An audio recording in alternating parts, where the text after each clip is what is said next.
This is the year 5.5/Apple/26, 5 billion years in your future. And this is the day? Hold on.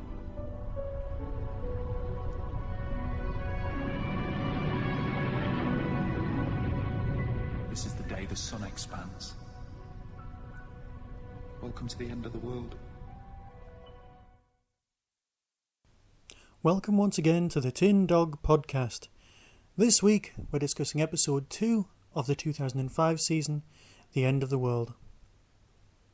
Ah yes, if you remember last time, what had happened was I'd watched Rose via some sort of early release, shall we call it, via the gift of the internet.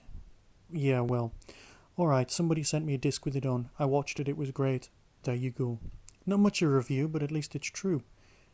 The problem is, I'd watched Rose, it was great, and it had left me ridiculously hungry for more. But of course, the internet leak had taken place considerably, a large length of time before the end of it was meant to be on. So when Rose finally airs, and Graham Norton does the laughing and things like that, it's ages. And I watch Rose again, and it's great, but then I have to wait a whole extra week for episode 2. Now, I know that Russell T contacted the BBC fairly close to the launch and said, could you show Rose and End of the World as a large, 1-2 part, an hour and a half movie? And of course it was a bit too close to the broadcast date, so they showed them separately. In America, I know that sometimes they show them together, which is fine. I mean, I'm sure it works. It is, for me, part of a trilogy that kind of defines the whole of the Ninth Doctor's time, or in fact defines all of New Who. You've got Rose, End of the World, and next week's review, Unquiet Dead. So, The End of the World became episode 2, which as far as I'm concerned is fine. Now, if I'd known this was going to be our big trip out, and this were all the aliens you were really going to get to see in one go, I would have kind of paid much more attention.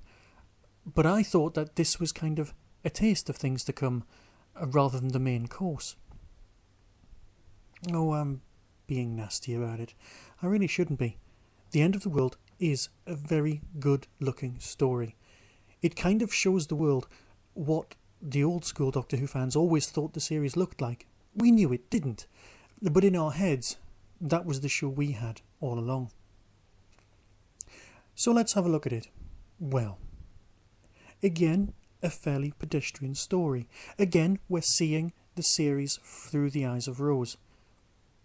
There was a letter published in Doctor Who magazine saying, and this was several weeks into the run of Doctor Who, and it said something along the lines of, I'm really looking forward to the beginning of the new Doctor Who, but until Doctor Who starts, I'm going to watch this new show that's on a Saturday evening on BBC One called Rose and the Bloke from Up North Who Drives Her Places Through Time. And eventually I know that's how the series could feel to some people. That the series was so Rose-centric that, well, we were left kind of in the cold. But that's a very important point. New fans have to experience the Doctor through Rose's eyes. It's the only way. They have to learn about the Doctor. They have to visit the TARDIS in exactly the same way that Rose does. This is fine. This is more than acceptable. It's the only way that we could guarantee a new audience. There is a lot to say that this story is very good. I know you probably already watched it, so as a review goes, retelling the story to people who may have missed it is kind of pointless. So let's look at some of the things that are actually in the story. The aliens, quite well executed. Mox of Balhoun, quite well done. Kind of annoying voice. Not particularly pleased if he came back, but not really an issue. The repeated meme, well, they're androids anyway. Things with big claws, not a problem. The aliens, who are children, or as my Doctor Who magazine says, adults of restricted growth. The story seems to take place on an orbiting space station called Platform 9 3/4. Or was that Harry Potter? Moving on. It also takes place in something called the Manchester Suite. Now, usually, if ever you've been to a Doctor Who convention, it's almost invariably held inside a place called the Manchester Suite, which is just kind of annoying. I'm not sure why it's called that. I'm not sure at all where Russell got that from. I don't know what it's a reference to, or if it's just some strange gag. But of course, the crowning glory of this entire story is Cassandra. Here we're presented with, to all intents and purposes, the BBC's first CGI character. I know she's basically just what happens if plastic surgery goes too far. And of course there are throwaway lines like, "when I was a little boy," which does make you worry or wonder at the storyline that takes place in the following season. But I'm getting ahead of myself. More aliens, of course, are the tree people. Very, very nicely executed. But you could see them in the old series. They are just the next generation of, say, the tiger people in McCoy's last story. And of course, there's the face of Bo. Now, the face of Bo is quite a nice prop, and bizarrely, in real life, if ever you get the chance to see it, it's even more impressive. However, the idea of the face of Bo being Captain Jack's eventual evolutionary face just makes you kind of question things. Apparently, the face of Bo is from the Silver Devastation, which is where eventually you find the Master. Now, is this retcon?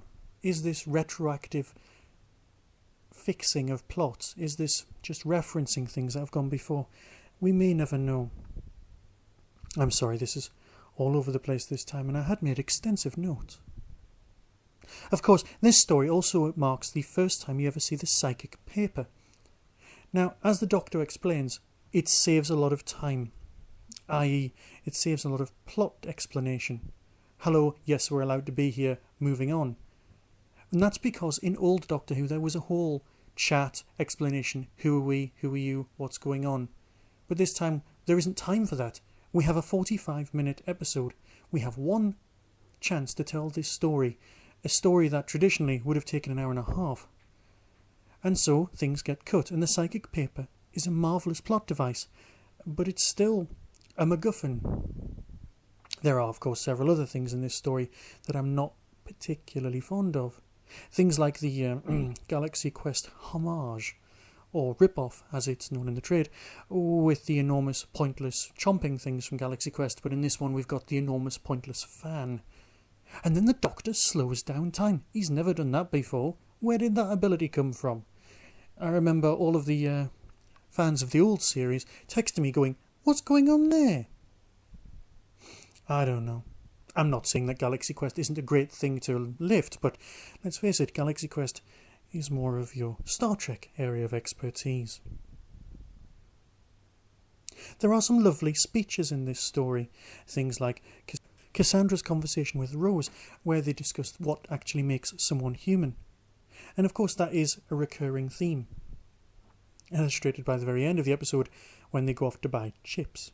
Again, more of the hidden chip agenda. More importantly, the conversation between Rose and the Doctor, where they discuss various things that basically the series needs to get out of the way to a new audience. Things like, how come everyone speaks English? I know this was touched on by the Fourth Doctor being a gift of the Time Lords, but the TARDIS getting inside your head and having a psychic field, and even the way that's talked about, or indeed used in the Sycorax invasion, awfully well thought out. And of course, don't argue with the designated driver. It's great. This of course also marks the first mention of the bad wolf scenario, which becomes the major theme of the series. Whether that's a good thing or a bad thing, it's just in passing. Another theme which occurs a lot, especially with Rose, is Rose gets separated from the Doctor and talks to a very low-level member of staff or somebody low down in the class structure and finds out a little bit more about the plot from what's going on. A traditional structure of a storyline is for the Doctor and the companion to get split up so that they can both experience the plot from different directions. Fair enough. But here, the theme of I'm going to talk to the members of staff is set out for the first time. We will be coming back to this time and time again. A few people have pointed out that when Rose rings home, how come a mum didn't class that as something that was mentioned when she returns home eventually? But Rose's mum actually asks for the lottery to be put on, which means she's phoning home before she's actually left, if that makes sense time travel wise. Getting back to Cassandra, she is a marvellously well executed alien. Cassandra does have that one thing that truly great Doctor Who monsters require, and that's good motivation. It's rather classic series monsters where you would have somebody just invading for a bit of a laugh or just because that's what they do. This person actually wants to make cash so that they can continue their existence. It makes sense. It always rounds out characters well. Of course, there are missing scenes. Not stuff that would appear on a DVD by any stretch of the imagination. Stuff that was written originally. Things like there was meant to be a large gallery that Rose would examine as she walked up and down, discussing the history of the human race, things about them leaving on giant space arcs, the Earth being invaded many times, that sort of thing. And of course that would have cost a fortune and Russell dropped it. It would have been interesting to see, but of course it would have set up a lot of continuity for later. I'm not terribly fond of Cassandra's spiders, but they do make sense and they are very well executed. But the thing I've not mentioned yet is the thing that grated at the time while I was watching it. Now, I did laugh when Cassandra brought out the Wurlitzer and went, "This is an iPod," but I was rather startled to discover the songs that were being played on it. Tainted Love came as a bit of a surprise, and the fact that the Doctor liked it and had a bit of a dance surprised me slightly more than the Doctor being able to dance in The Doctor Dances, if that makes sense. That was alright, but then Toxic by Britney Spears came on, and I was sort of sitting there going, yeah, what? What's going on there then? More hidden chip agenda? I don't know. Of course, this story, like the episode 42, has a bit of a countdown all the way through, which kind of adds to the whole suspense thing. And the thing that I do like is that as an audience, we do watch the destruction of Earth. We are the ones who get to see it, despite the fact that it's followed by Rose saying, the world ended and no one saw it. But as an audience, we know we did. Next week, I'll be discussing The Unquiet Dead. A very nice story indeed. And also, I'll be reviewing the forthcoming DVD, Destiny of the Daleks. Be seeing you.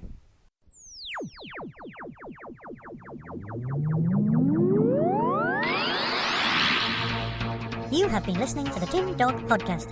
Doctor Who and its associated shows are all trademark of the BBC. No infringement is intended. Contact us at tin-dog@hotmail.co.uk.